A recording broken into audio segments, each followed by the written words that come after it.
We're back now for our third segment with Mr. Baruch Gross. And when we left off, you were on a death march from um, to the labor camp to Buchenwald. And you mentioned that the American troops had arrived at precisely the same time that you were coming in from the death march. So perhaps we can start there, and we'll move on from that point. You what? Yeah. So we'll move on from that point then. Well, we arrived one evening. In fact, it was nighttime. We arrived at that point to Auschwitz, to Buchenwald. After marching for a period of, I think, 8 or 9 days, from Niederorschel to that place. Finally, after... Would you say, if I may just interrupt for a moment, Sure. would you say how many of the men survived from Niederorschel to Buchenwald, the march? How many survived the march, would you say, from your own? I cannot give you any witness? No. statistics, but I'll tell you this. I can say with certainty. Knowing what a march implied, having heard of other people who marched, I can see that this march was a relatively mild one. Very few, I would say very few people died on our march. I mean, and the reason being, I'll tell you why. The SS that accompanied us were more human. They did not really demand very strict orders from us, and just let us walk at our pace, more or less. They were not the SS trained one, you know. The elderly was the elderly group. The elderly in the group, like the officers, you know, they were not the mamzerim. So I think, and nobody was killed on the road, as far as I know. Some died, yes. So you enter Buchenwald. Under Buchenwald, middle of the night. And in fact, I was with my friend Meyer Davidovich. He was my buddy there. Actually, we know each other from my whole hometown. Meyer somehow disappeared from me. I come into it was pitch dark. I come into the barrack, I say, Meyer, where are you? He says, Baruch, ich warte dich, I'm waiting for you, where are you? He got there earlier, and he reserved a spot on a bridge, on a, what do you call it? On a bed, what do you call it? Un bunk. Huh? And we spent the hour there, spent the night there. And then I was just wondering, morning hour, what's going to happen? And turned out to be very well. Woke up morning hours. It's quiet, unusual. You know, when we were with the SS, you could hear a voices that let you know they're there. And all of a sudden, quiet. And we, of course, were in a state of uncertainty. And till about noontime, we had no idea. But we knew that something favorable happened. Because we noticed that the Ketten, the SS, they were all over the bunk, all over the camp in big barracks, observing barracks. They were empty. The guard towers. Guard The towers. guard They were towers. not there. So that was a good sign. And until early afternoon, we didn't know. All of a sudden, we got the news that a couple of American soldiers walked in.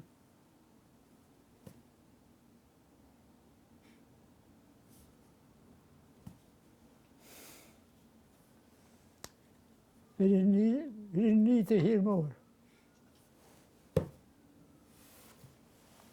It's over. And then, we allowed ourselves to go out, and we looked and we saw American soldiers.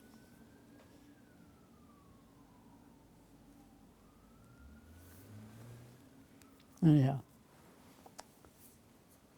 So next day they arrived. They arranged for a celebration, a parade. I couldn't go on that parade. I was so exhausted, sick from the traffic, from the tour. I said, no, I'm staying. And then after this, I developed diarrhea the next day. And the reason for that was that prior before arrival to Buchenwald, we passed another camp, a camp that was already evacuated. And we went into the camp, and what did we find? Potatoes and onions, cooked potatoes. So what do I do in that case? I started eating. You have a feast. A feed, and that wasn't too good for me. Anyhow, that's why I couldn't go down the parade for one thing. Many people had consequences from that.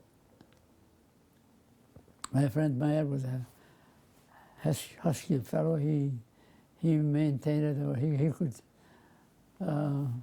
tolerate it better, and he went to the parade. Anyhow, so this is the first day in Auschwitz, in Buchenwald, pardon me. And then we were waiting to see what happens. Took us a few days before we can get proper food. And this is a problem. They themselves admitted, the American army, that they started feeding those people fatty foods, which was absolutely destructive. Well, I don't remember what I ate, but probably nothing, not much.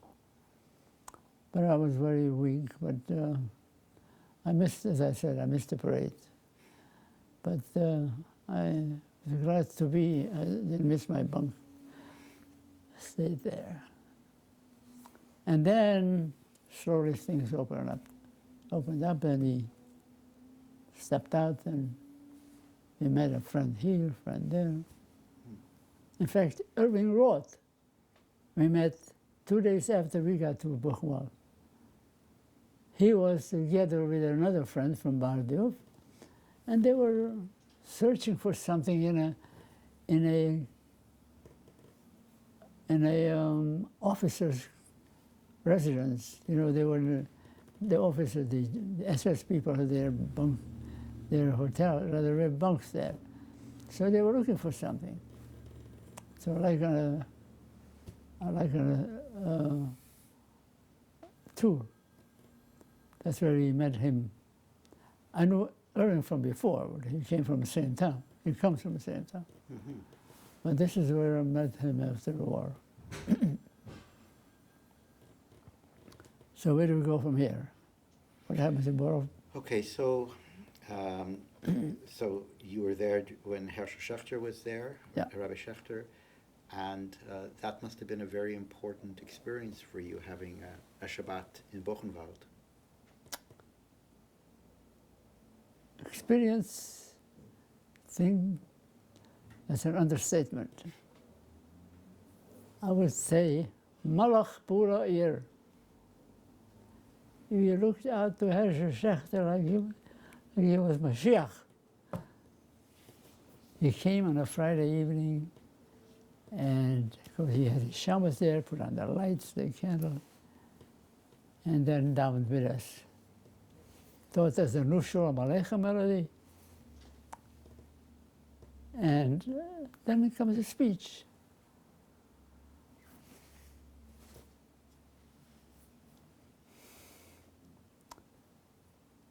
The words of chizuk that came out of him, that really kept us going. Really, he was, if he was not Mashiach, he was K'moi Mashiach. And we always looked out for his arrival. He only came Friday afternoon. And we looked out, and he got an audience too, of course.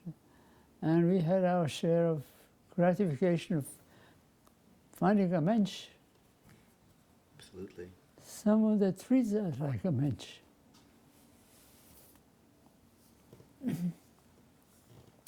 I was there for about 7 more weeks. It's a long time. I understand some people got married. What? That Rabbi Schechter married people in Buchenwald. I never heard that. Yeah, because we know the family quite well. I will speak to you about it after. We know the family quite well. So you were in Buchenwald for 7 weeks 7 after weeks. liberation. You know, it's strange really to me.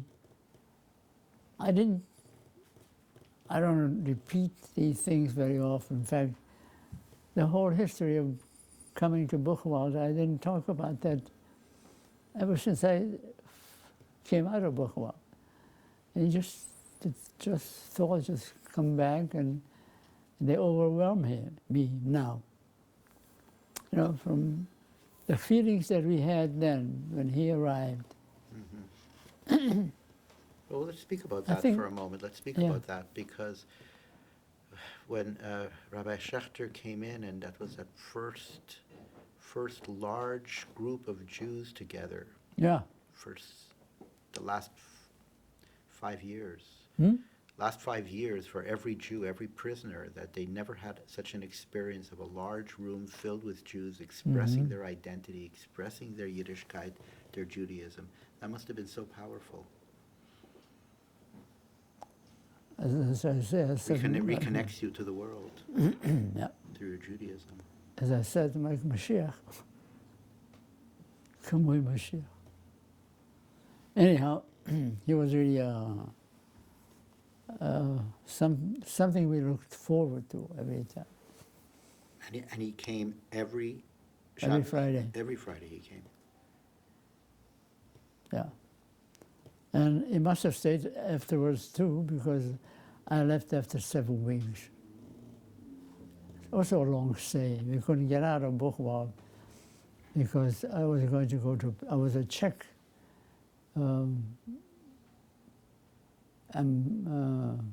prisoner.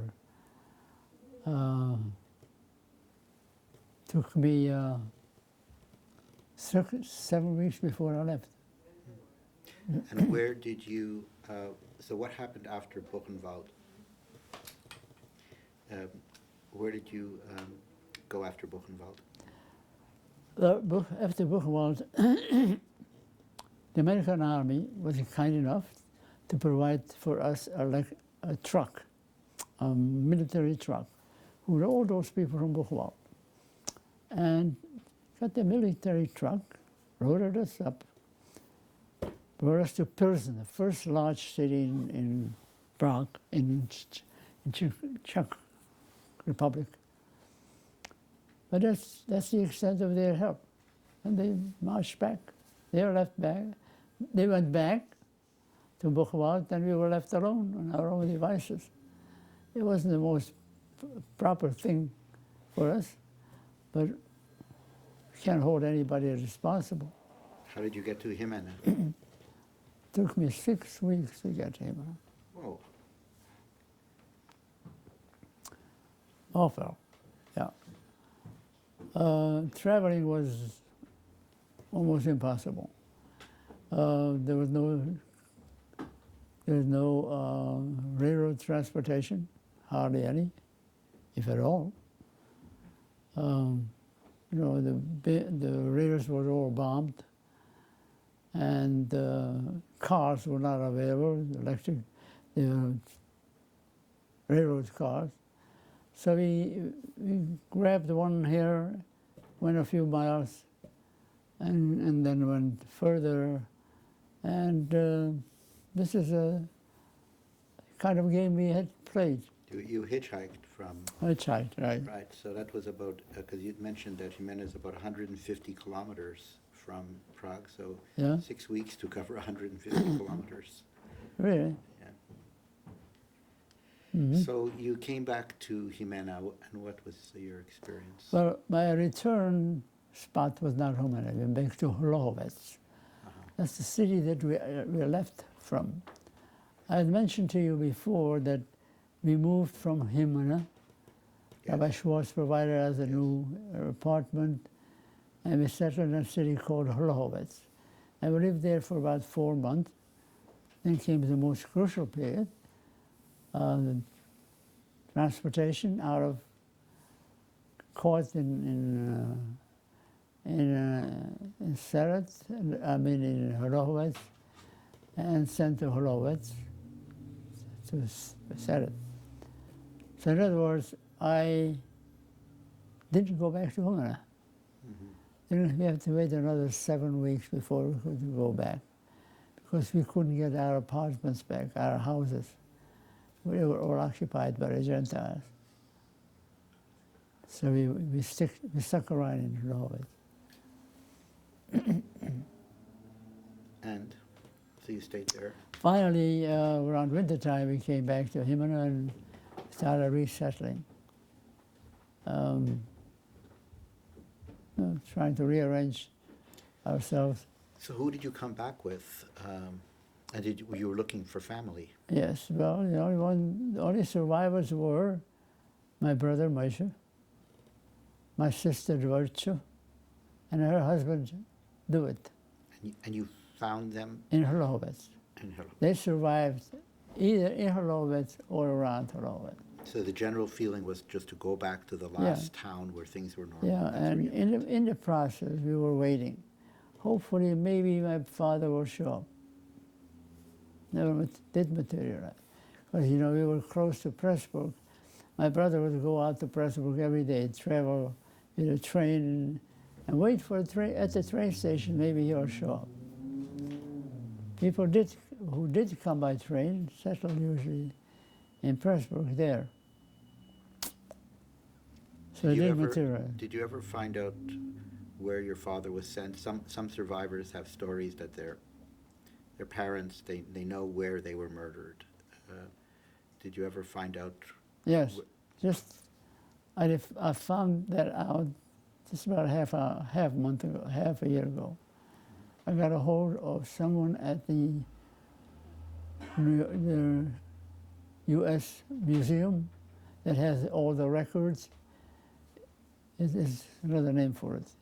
Okay, it's the About Arlenson records, the About Arlenson records. I don't know the name for ours, but we... International Tracing Service. The International Tracing Service is the official. I have a record of it, and through them I know when Sure. he died in Zion Uder.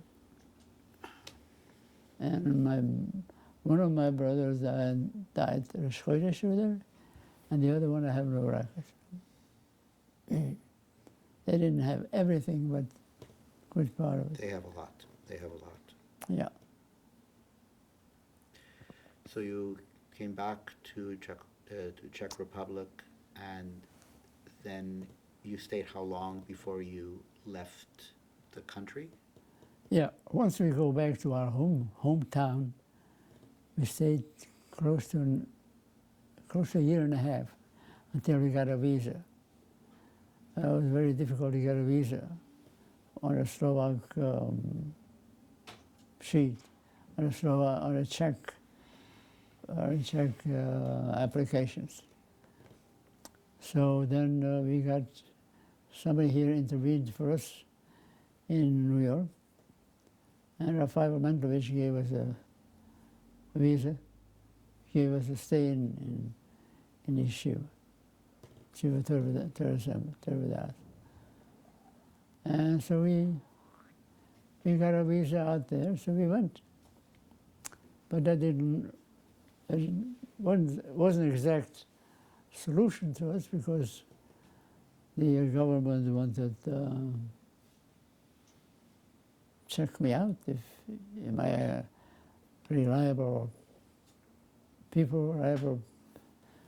citizen to stay in the country. And we went through a long series of exams and inquiries by the State Department. Finally, a new law came out. President Truman has given order to let in 100,000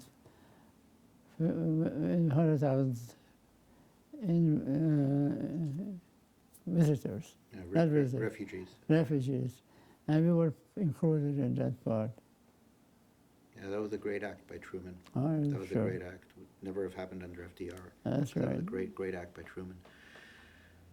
Okay, so we're going to now, I just want to know if there's something you would like to say before we close this segment.